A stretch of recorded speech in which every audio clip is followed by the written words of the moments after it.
Mainit po ang usapan ngayon sa XRP community matapos po ang komento ng isang kilalang crypto analyst na si Ginong Adam Stokes.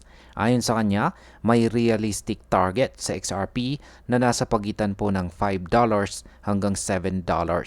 Ngunit ang ideya na aabot ito ng $10,000 ay imposible.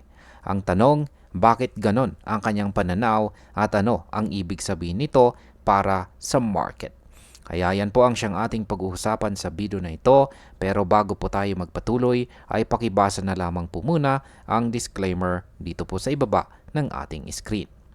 Ayan, bakit hindi raw posible ang $10,000 para kay XRP? Ayan, may tweet po rito, itong si Saif Crypto, at sinabi po niya, Adam Stokes predicts XRP will reach $5 to $7. Also, he thinks XRP to $10,000 is not possible. What do you think, XRP Army? Yan, panoorin po natin ang short clip na video dito. Ethereum's going to $10,000. XRP, I know the XRP army wants it to go to $500 to $10,000. There's just not enough money on planet Earth for that. I've got a lot of XRP. I would be happy for XRP to be $10,000 each. Yeah, right. That number's just... we'll bring it down to Earth. XRP is going to, I think, $4 easily. 5 to 7 is my prediction. Solana's $1,000. Ethereum's going to $10,000. XRP, I know Ayan. the XRP... Paliwanag po natin kung ano yung kanilang napag-usapan dito. Ayan. Sabi po ni Ginong Adam Stokes na hawak niya mismo si XRP at magiging masaya siya kung umabot ito ng $10,000. Pero ayon po sa kanya, wala raw sapat na pera sa buong mundo para maabot na XRP ang ganitong valuation.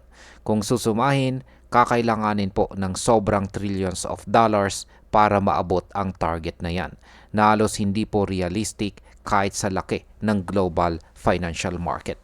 Kung ipipilit po ang ideya ng $10,000, posibleng magkaroon po ng overhype at sobrang taas ng expectations. Ang epekto po nito sa market ay maaring magdulot ng disappointment at saka panic selling kapag hindi po natupad. Ano naman po ang kanyang realistic prediction para kay XRP? Mas nakikita po ni Ginong Stokes dito na kayang umakyat ni XRP sa $4 ng madali at posible pong pumasok siya sa price range na $5 hanggang $7. Ang range na ito ay mas conservative pero grounded sa market fundamentals at actual capital inflows. Kung mangyari po ito, makakakita tayo ng bagong all-time high para kay XRP dahil malalampasan po nito ang dating record na nasa ilalim ng $4. Ang epekto po nito ay posibleng magdala ng panibagong wave ng mga investors na matagal na pong naghihintay sa breakout ng XRP. Ano naman po ang reaksyon ng XRP community dito? Yan, maraming XRP holders ang hati ang kanilang opinyon. May mga sumasang-ayon na realistic po ang $5 to $7 na target. Pero may iba pa ring naniniwala na si XRP ay going to the moon. Ang ilan ay nagbigay diin sa utility at technology ni XRP na para bang hindi talaga siya ginawa para manatiling mura. May mga nagsasabi rin na kahit hindi po maabot na XRP ang $10,000 na presyo, ang pag-abot po sa $7 ay malaking panalo na.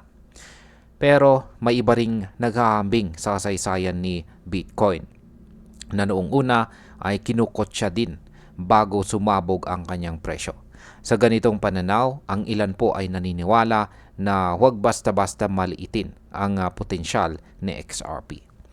At ayan, bilang panghuli, ang opinion ko naman tungkol dito ay tama po ang mga sinabi ni Ginong Stokes na mas realistic naman po talaga ang $5 hanggang $7 kaysa sa $10,000. Ang range na ito ay sapat na para magbigay po ng malaki at solid return para sa mga long-term holders. Kapag naabot po ito, siguradong magbabago ang landscape ng altcoin market.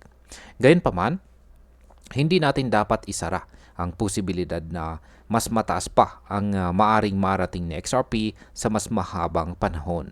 Ang crypto market ay kilala po sa pagiging unpredictable. Kung magpatuloy po ang adoption at gamitin sa XRP sa global payments at saka banking system, mas lalaki po ang tsansa na tumaas pa siya ng lampas sa conservative targets. Sa ngayon, ang pinakamahalaga po ay manatiling realistic po tayo at huwag po tayong basta-basta magpadala sa hype. At ayan, hanggang dito na lamang po tayo sa video na ito mga ka-crypto. Marami pong salamat sa panunood. Ingat po tayo lagi at God bless po sa ating lahat.